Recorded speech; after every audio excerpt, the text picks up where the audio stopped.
Now, I'm not sure when the switch occurred in my life, guys. But I know how it started. And the switch I'm talking about is the switch to pray and go to God instead of running off to the bar. To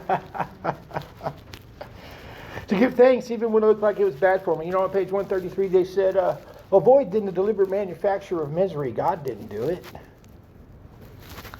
But if trouble comes, cheerfully capitalize its opportunity to demonstrate his omnipotence or God's almighty power.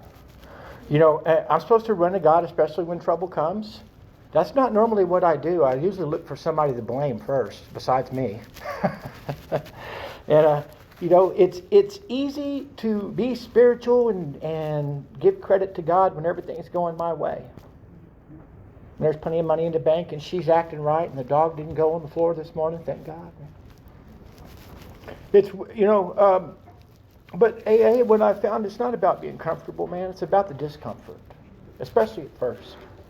That's when I grow the most. Or 12 and 12 says that pain is the touchstone of all spiritual growth. I wish I could get some humility without being humiliated just for once in my life. I'll tell you that.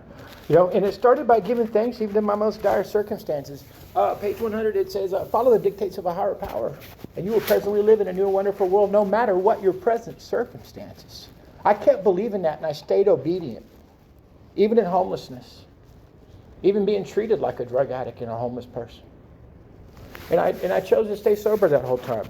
You know, and I hated my circumstances, but, you know, I stayed obedient until things got a little better at the time. And it wasn't about more money that made things better. It was about finding my primary purpose in Alcoholics Anonymous. That's what made things better. To find a direction that I never had before, man. I didn't walk in here on a winning streak. I don't think many people did.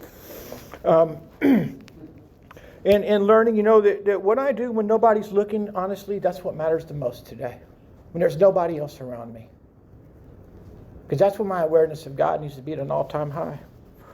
You know, I have to take God out of every meeting with me. That's why I come up here. So, you know, if that phone call comes when they're telling me how much money they're going to take from me or who died today or what my doctor said, I'm ready. I can't take all you people home with me and break in case of emergency, break glass. I wish I could, because life would be a little easier to have that much support. But there is 1,000-pound phones we've refused to pick up whenever we want to get things our way, right? You know, NASA was doing this experiment once, man. They had this guy in the anti-gravity room, and he goes to turn this screw, and instead of the screw turning, he turned. They had to anchor that man to that equipment so he could turn the screw. And that's what life does to us. It's fear. It flips us or we flip it, man.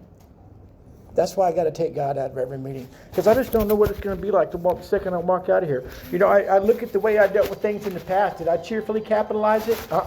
It wasn't cheerful. It was fighting, kicking, and screaming, please don't take my alcohol and drugs from me.